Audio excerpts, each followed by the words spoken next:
Good day everyone, Great in Mathematics, Week 7. For learning competency for today, factors, polynomials.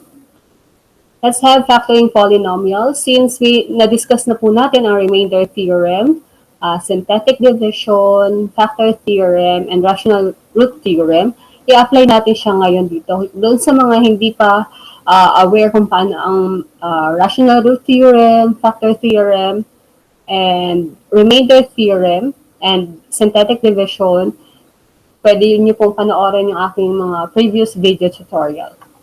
So for this, if we have this given polynomial expression, x squared plus 5x plus 6, the first thing that we need to do is to get the numerical coefficient of each term. So the numerical coefficient of x squared is 1, the numerical coefficient of 5x is 5, the third is 6. Isip tayo ngayon, ano ba yung possible factor or pwede nating maging factor ng 6. So, pwede yan 1, pwede ang 2, pwede ang 3, at pwede rin ang 6. At yung mga number na yon pwedeng positive or negative. So, pili tayo ng mga number na pwedeng gamitin natin sa ating synthetic division. Remember, kapag kumukuha tayo ng number for synthetic division, yung root po ng x ay nire-reverse natin yung sign. So, example, for this one, ang possible factor kasi ng 6 ay pwedeng 1, 2, 3, and 6. So, let's use 3. At ang possible roots po ay pwedeng positive, pwedeng negative. So, let's try negative 3. So, ang gagawin natin, same process for the synthetic division, bring down 1, then multiply 1 to negative 3, so that is now negative 3. Simplify the second column, since magkaiba ng sign, minus. So, 5 minus 3 is positive 2.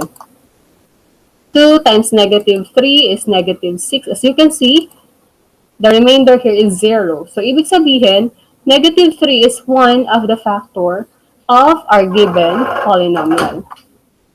So, kung gagawin natin siya into binomial, since this is negative 3, pag ginamit na natin siya as factor of this polynomial, negative 3 becomes positive. So we have now x plus 3. Since this one is a root, ang reverse po ng ating root para maging factor, i-reverse natin siya kasi ang ibig sabihin nito ay, ang ibig sabihin po nito, since siya ay naging 0, that is x equal to negative 3. Kung ang x daw is equal to negative 3 at ang kanyang naging remainder ay 0, so ibig sabihin, isa siya sa mga factor ng ating given polynomial. So to make it a factor, ang gagawin lang natin sa kanya, itabi lang natin siya kay x. Since this is negative, magiging positive. So the first factor is x plus 3. Then, the quotient now here, yung matitira, since the exponent here is 2, decreased by 1, so ang mangyayari yan ay 1x. So instead of putting 1, nilalagyan na lang po natin ay x, then the second term or the last term now here is plus, since this is positive, this is plus 2. So ibig sabihin, ito yung quotient, at ito yung isa sa mga ginamit natin kanina na possible root, at na-prove natin ang negative 3 is one of the root. So ibig sabihin, isa siya sa mga factor, ang x plus 3. So, ibig sabihin, ang second factor is x plus 2. Try naman natin sa ibang way ng pagka-factor. Since this one is quadratic, ibig sabihin po, meron tayong 2 factors. So, ang gagawin lang natin, let's use trial and error sa paggagawa po nito. So, gawa tayo ngayon ng dalawang parentheses. Since ang ating first term is simply x squared, paghiwalayin lang natin, i-factor lang natin siya. Isang x at isang x. Now, bakit parehong positive? Since all terms here is positive, ang gagawin lang natin, isang factor po natin ay may positive sign din, at ang second factor may positive since all positive. Ano daw po yung factor ng 6 na kapag multiply natin ay ang product is 6 at ang sum naman daw po ay 5. Yung middle term is the sum of 2 factors. So, possible factor of 6, pwedeng 6 times 1, pwedeng 3 times 2. So, kung 6 times 1, 6 times 1 is 6. So that's correct. 6 plus 1, that is 7. Hindi siya 5. So, ibig sabihin, 6 times 1, hindi possible. Yung 3 times 2, 3 times 2 is 6. That's correct. And 3 plus 2 is 5. So, ibig sabihin po, the first factor is x plus 3. The second factor is x plus 2. As you can see, using synthetic division and using this trial and error, we have the same factors. So that is example number 1. Let's have example number 2. If we have x cubed plus 4x squared plus x plus 6. Now for this one, since you have 4 terms, let's identify first, ano ba yung mga possible roots natin? Ano ba yung mga possible factor? Paano ba tayo kumukuha ng roots? Pwede nyo pong balikan yung aking tutorial about rational root theorem. Now, for this one, just simply identify possible factor of our constant. Pwedeng 1, pwedeng 2, pwedeng 3, pwedeng 6. It could be positive or negative. So, diyan tayo pipili ng ating gagamitin for synthetic division para lang ma-prove natin o para lang mahanap natin yung mga possible factors of this polynomial. So, halimbawa po, gagamitin natin yung negative 1. So, ito yung mga possible, gamitin natin si negative 1. Ulit, kunin natin yung mga numerical coefficient. So, ang first numerical coefficient is 1, negative 4, positive 1, and 6. Same process, bring down 1, multiply to negative 1, so that is negative 1. Same sign, so we add, so the answer is negative 5. Negative 5 times negative 1 is positive 5. Same sign again, add. So this is 6. 6 times negative 1 is negative 6. As you can see, the last answer here is 0. So we can say that negative 1 ay isa po sa mga root ng ating given polynomial. So kung isa siya sa mga root, so tama po yan dahil naging 0. To make it into factor, gagawin natin siyang binomial. So that is now x plus 1. Kung negative 1 siya, magiging positive po siya dito. So yun yung first factor. Hanap pa tayo ng iba pang factor. So ngayon, padadaliin natin, paiksiin natin yung ating sagot. Kunin muna natin yung quotient natin dito. X squared minus 5x plus 6. So ito na yun. So for this one, pwede natin itong gamitin yung trial and error. Katulad ng ginawa natin kanina sa example number 1.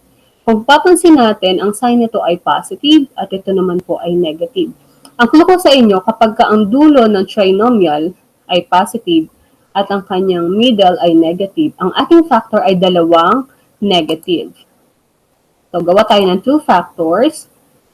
Factor of x squared is x and x. Since this is positive and the middle term is negative, the sign of 2 factors, nung last term ng 2 factors ay parehong negative. Kasi negative times negative is positive for the product. And for the sum, pag pinagsama po natin yung dalawa, since dalawang negative siya, that is addition. At kinokopya lang natin yung common sign, that is for the middle term. Factor of 6 and product of 6 with the sum of negative 5, that is negative 2 and negative 3. So, ibig sabihin, ito yung mga possible factor. This one is for trial and error. Pero pwede pa rin natin gamitin ang synthetic division to prove kung tama ba itong mga factors pa na nakuha natin. Remember na kapag ang ating trinomial into cube, possible factor na meron tayo ay 3 din po, kung ano yung degree.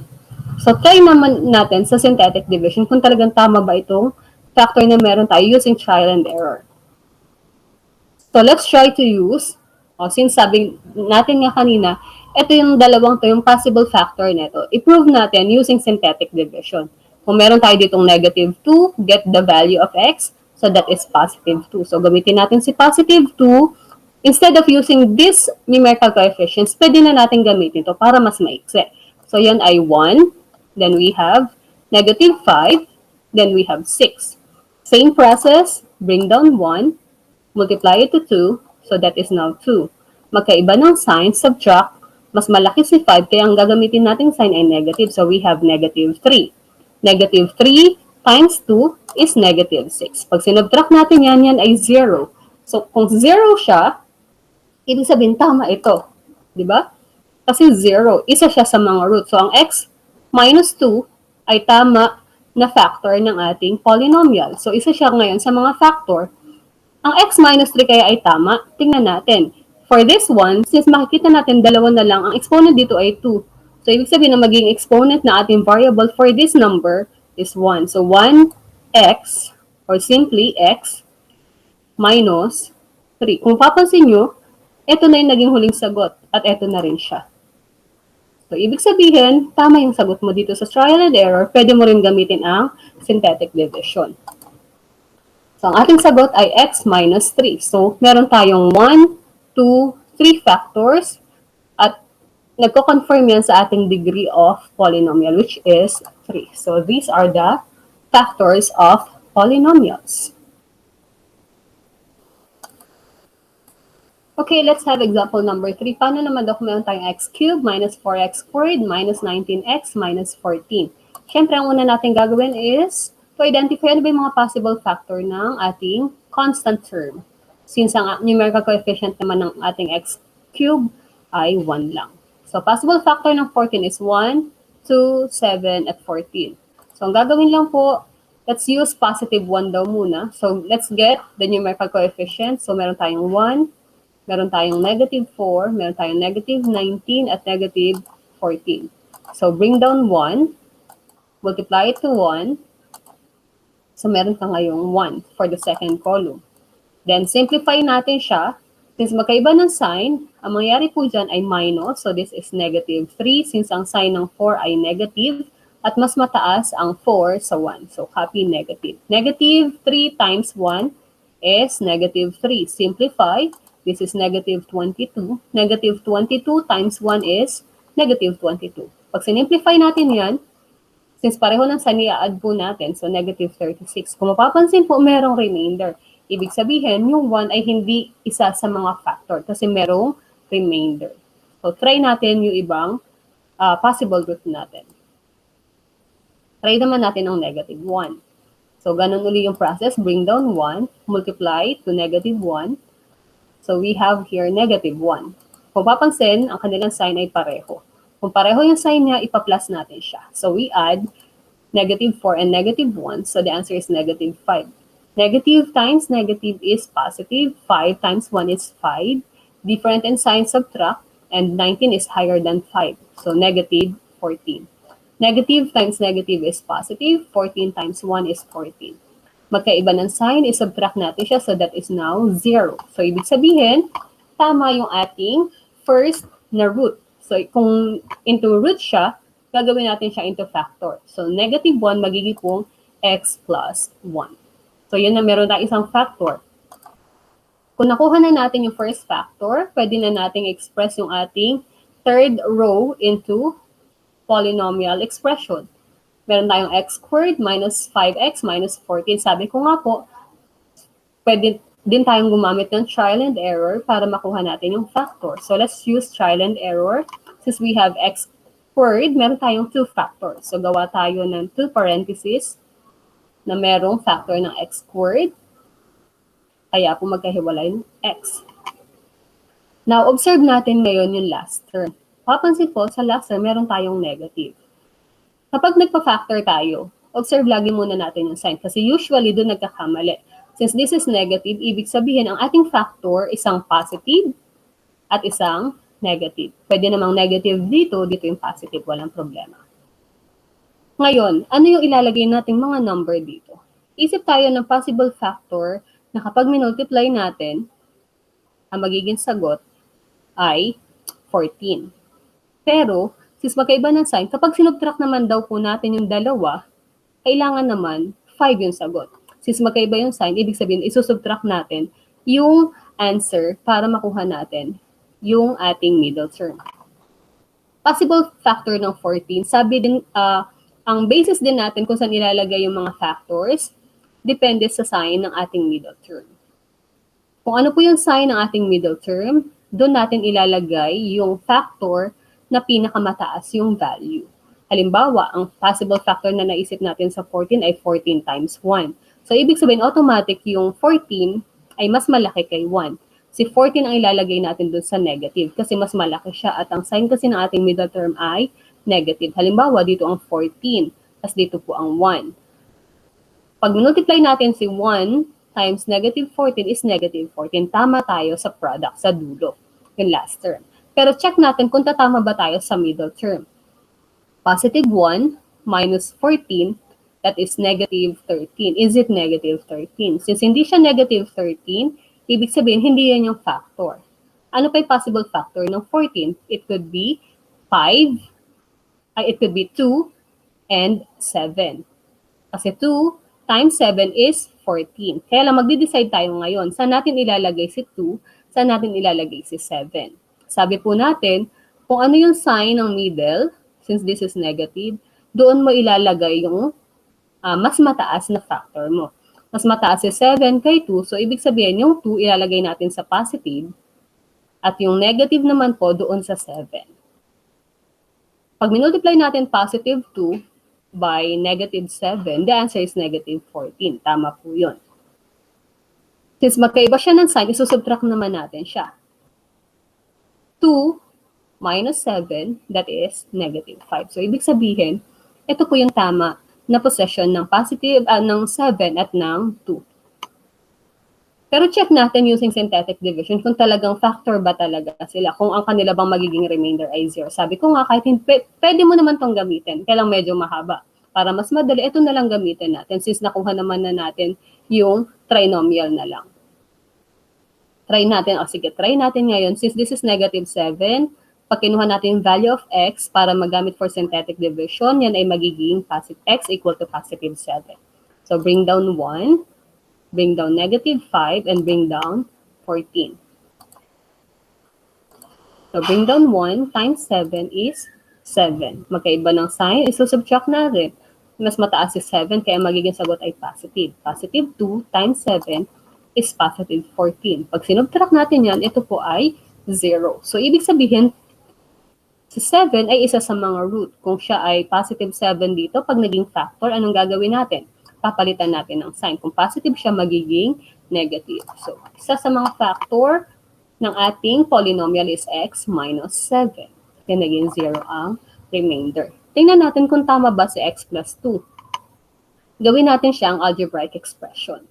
So, kung ito ay squared, babawasan lang natin ng isa, yung 2.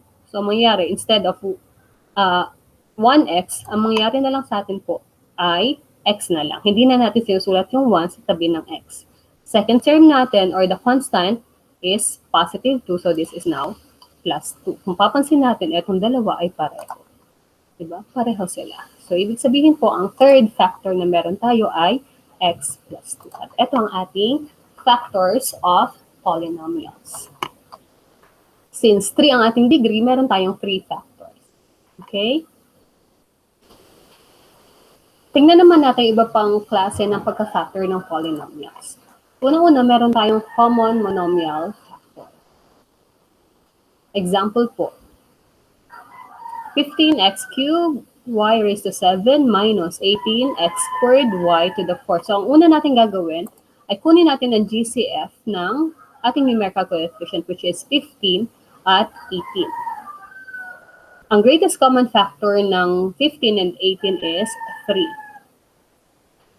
Then, get the GCF ng ating x. Paano ba natin makukuha yung GCF? Observe natin yung mga exponent. Kung ano yung lowest exponent ng ating variable x, yun po ang kanilang greatest common factor. Since the lowest exponent is 2, so therefore, the GCF ng ating x ay x squared. Then, for y, ang GCF naman ng y ay, kung papansin natin, meron tayong exponent of 7 at meron tayong exponent of 4. Since 4 is the lowest, ang GCF po ng ating y is y raised to 4.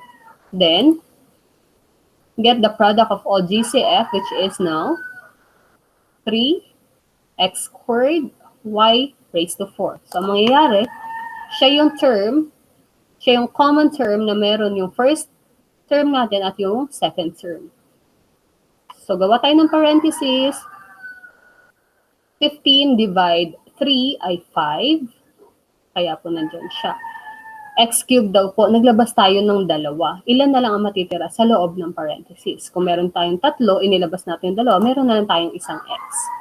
Kung meron tayong 7 na x na y, at naglabas tayo ng 4 na y, meron na lang tayong y cubed minus 18 divide 3 is 6. Naglabas na daw po tayo ng dalawang x. Kaya lang ito ay x squared na rin. So, ibig sabihin, wala na tayong ilalagay na x kasi yung kanyang mga factor ay nailabas na. Then, meron tayo ditong y raised to 4.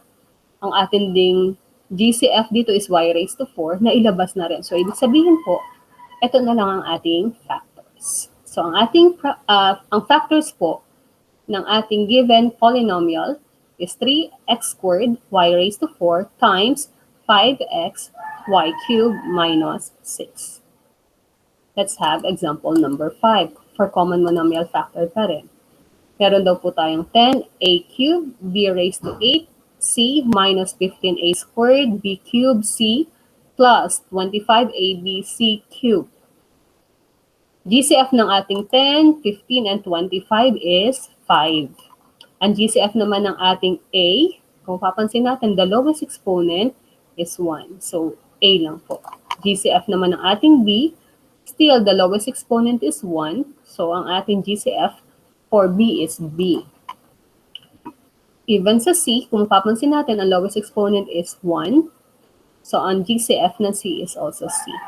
Ang product ng ating mga GCF is 5, A, B, C. Ito ngayon yung mga factors na gagamitin natin na nasa labas ng ating parenthesis. So, meron tayong 5, A, B, C, then right parenthesis. 10 divide 5 is 2. Naglabas daw po tayo ng isang A at meron tayong tatlong A, ang matitira na lang ay 2. So, meron tayong A squared. Meron tayong 8 daw po na B inside dito sa given, naglabas tayo ng isa, meron na lang tayong 7. So, b raised to 7. Naglabas ng isang c. Kasi yun yung common sa kanila. So, you have now here c. Kung naglabas ng isa, wala ng c na kasama itong ating first term. So, proceed tayo dito. Negative 15. Negative 15 divide 5 is negative 3. Naglabas ng isang a, meron daw tayong 2. Ang matitira na lang ay isa. b cubed. At ito po ay b. Pag dinivide natin yan, that is b squared. Or simply, inilabas yung isa, may matitirang 2 sa loob. Naglabas ng isang c. Meron tayong c sa labas na isa, at meron lang siyang isa dito. Kung inilabas na nga yung isa, may matitira pa po ba? So, yan na po yung ating second term. And for the third term, since this is positive or plus, so lagay lang po, plus 25 divide 5 is 5. Ito po ay A. Naglabas na tayo ng isang A, so wala nang kasama yung 5 natin dito na A. Naglabas din daw po ng isang B. Meron lang isang B si 25, so wala na rin siyang B. Kung C cube naman po, naglabas lang ng isa, ilan ang matitirang C? So meron tayo dito ngayong C squared, and that will be the factors of our polynomial. Kasi ito yung mga common na meron sa ating mga terms dito. Okay po. Let's have example number 6. Ito naman po ay difference of two squares. Paano natin ipa-factor ang difference of two squares? Bakit siya tinawag na difference of two squares? Kasi po yung operation na meron po in between sa ating perfect square na terms ay minus. This is a perfect square and this is also a perfect square. Ito yung pinakamadaling i-factor. So, ang gagawin mo muna, gawa ka ng dalawang parentheses. Tapos, ilagay natin yung sign. Since this is negative, di ba sa ko kapag ang last term ay negative, ang factor natin, ang two factors ay isang positive at isang negative. Pwedeng mauna si positive dito, pwedeng dito naman si negative. Okay lang po magkapalit. Then, kunin lang natin yung square root ng ating x squared. Or simply, get the factor of x squared, so that is x and x. What is the square root of 36? Square root of 36 is 6. So, lagay lang po natin 6 sa isa, another 6 for another factor. So, therefore, this is the factors of this given difference of two squares. Example number 7. 16 is a perfect square. A squared is also a perfect square. 25 is also a perfect square. B squared is a perfect square. So, let's get first the factors. Kunin natin mga factor. First step, gawa ka ng dalawang parentheses, isang positive, isang negative, o isang negative, isang positive. Lagay natin yung mga sign. Kunin natin yung square root ng first term. Anong square root ng 16? That is 4a. Kung ito po ay 4a, dito rin 4a. Square root ng 25b squared. Square root of 25 is 5. Square root of b squared is b. So that is 5b. This is also 5b. So yan po ang kanyang mga factor. Perfect square trinomials. So ibig sabihin po, meron tayong given trinomial, the first term is a perfect square. The last term is also a perfect square. Ang ating middle term is double of the product of the first term and the last term. Yung factor nilang dalawa. So let's get the factor of x squared plus 8x plus 16. So gawa ka uli ng dalawang parentheses. Since perfect square, itong dalawang to, kunin lang din natin yung square root ng first term at square root ng last term. Since lahat ay positive, so ang ating two factors ay positive. Get the square root of x squared, so that will be x. This will be x. Square root of 16, that is 4. And this is 4. Kapag minultiply natin itong dalawang to, this is 4x. Pag minultiply natin itong dalawang to, this is also 4x. Then combine, that is now 8x. Or simply, multiply the first term to your second term since pareho lang siya. Then multiply it by 2, that will be your middle term. So, ito po yung factor. Basta perfect square trinomial. Observe, if your first term is a perfect square and your last term is also a perfect square. Pero check mo rin kung yung middle term ba ay magiging answer ba siya kapag multiply mo yung first term ng factor, tsaka yung last term ng factor, then multiply it by 2, kailangan po, yun din yung magiging sagot for middle term. Another example, or simply, pwede po natin express yung sagot natin na x plus 4 squared. Let's have example number 9. Kung meron po tayong a squared minus 10a plus 25. Perfect square ang first term and perfect square ang last term. Gawa ulit tayo ng two parentheses. Observe the last term and observe the middle term, yung sign niya. Since this is negative and this is positive, so ibig sabihin po, ang sign ng ating factors naman ay parehong negative. Okay po? Positive yung dulo, pero yung gitna natin is negative. Ang magiging factor ng ating perfect square trinomial ay parehong negative. Square root of a squared ay a. The square root of a squared is a, so dalawang a lang po. Pinactor lang yung a squared. Factor of 25 is 5 and 5. Okay? Or simply, you can express your answer into a minus 5 squared. Let's have another type of factoring ng polynomial. Paano naman kung quadratic trinomial? Kanina pinakita na rin natin to. Paano daw kung meron tayong x squared plus 9x plus 14? Kanina perfect square kasi yung mga given natin. Ngayon, mga hindi na siya mga perfect square. So for this one, we can use trial and error, yung katulad ng ginawa natin kanina. So since lahat ng ating sign dito ay positive, so ibig sabihin ng ating mga factors ay both positive. So gawa ulit tayo ng parentheses. Factor ng ating x squared ay, lagyan muna natin ng sign. Lahat ay positive. So ang ating mga factor ay positive. Factor ng x squared ay x and x. Now, ano ba yung factor ng 14? Na kapag minultiply daw, ang sagot ay 14. Pero kapag pinag-plus, since pareho naman siyang sign, ibig sabihin pag pinag-plus natin yung two factors ng 14, dapat ang sagot ay 9. That is 7 and 2. Check natin. 7 times 2 is 14. 7 plus 2 is 9. So, tama po yung sagot na yan. Next. A squared plus 3a minus 18. Kung papansin naman natin, ang sign usually nagkakamali kasi sa tamang pagka-factor ng iba minsan, nagkakamali lang sa sign. Ito po, kung mapapansin natin, ang ating last term ay negative. So, ibig sabihin, ang ating factor ay isang positive at isang negative. So, lagay tayo ng sign, isa daw pong positive at isang negative. Possible factor daw ng ating A squared. Since A squared siya, isang A at isang A ulit. So, okay na tayo doon. Dito tayo ngayon magde-decide saan ba natin ilalagay yung sign ng ating mga factors. O yung number yung factor ng 18, saan ba natin siya ilalagay? Ano ilalagay natin sa positive at ano ilalagay natin sa negative? Possible factor ng 18. Pwedeng 9 times 2, pwedeng 6 times 3, pwedeng 18 times 1. Kung gagamitin natin ay, sige, try natin.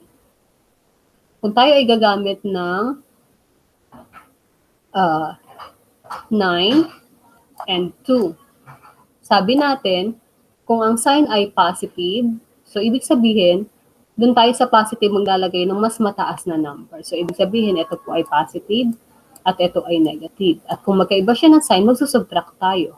Kung magsusubtract tayo, ang magiging sagot dito ay 7. Kaya lang, ang sagot natin dito is 3. So ibig sabihin, hindi possible ang 9 times negative 2. Kung positive 18 naman, bakit po positive 18 agad? Kasi sabi nga po natin, since ang ating middle term ay positive, yung mas malaking factor po ay positive. So, positive 18 times negative 2. And times negative 1, sorry. Times negative 1. So, kung ito po ay 1 times negative 1 times 18 is negative 18. Tama naman siya sa product. Pero kung sa middle term, positive 18 minus 1, yan ay positive 17. So, hindi pa rin siya yung middle term. So, let's try 6.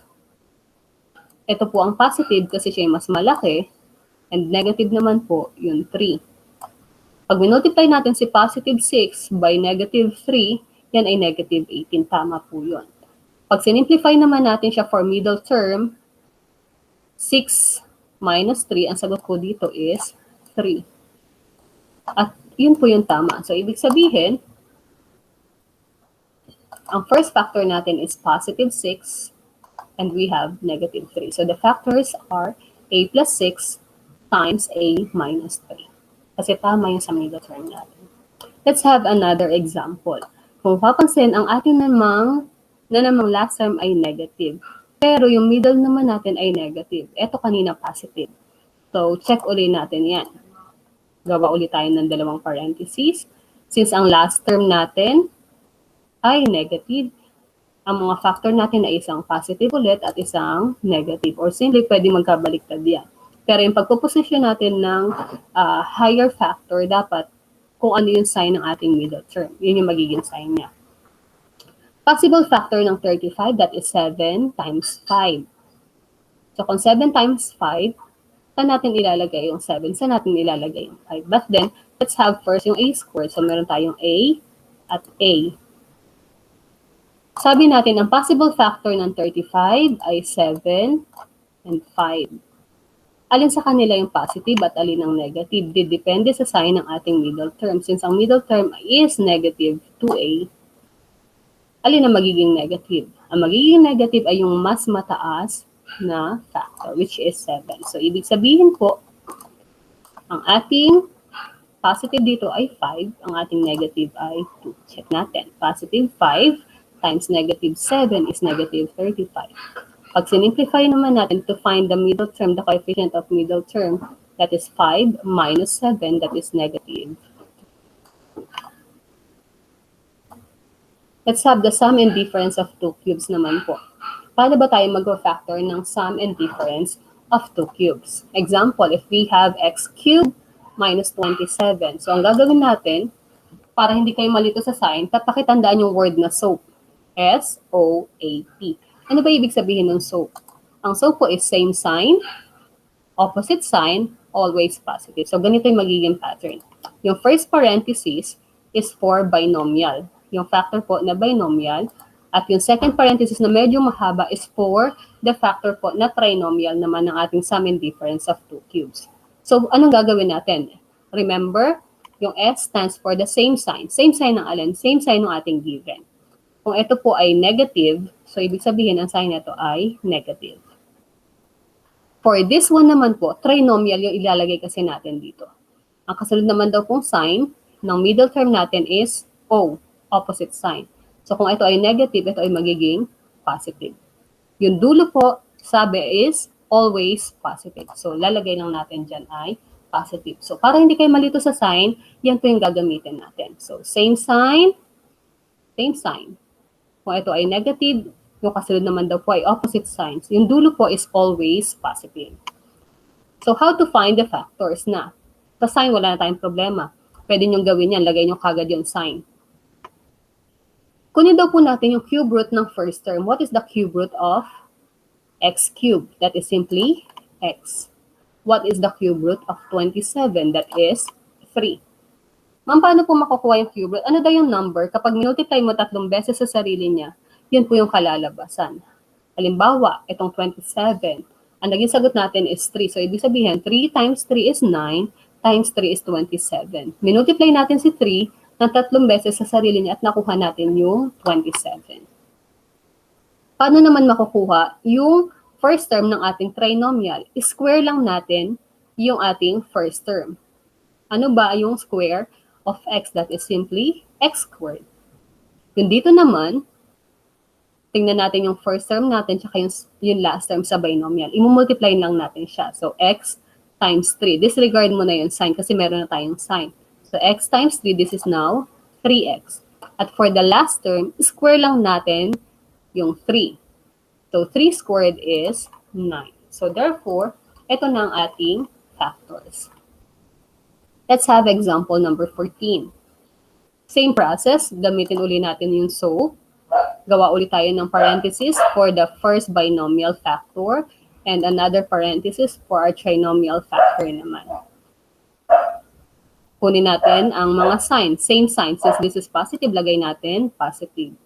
O stands for opposite sign, so that is now negative. Dulo is always positive.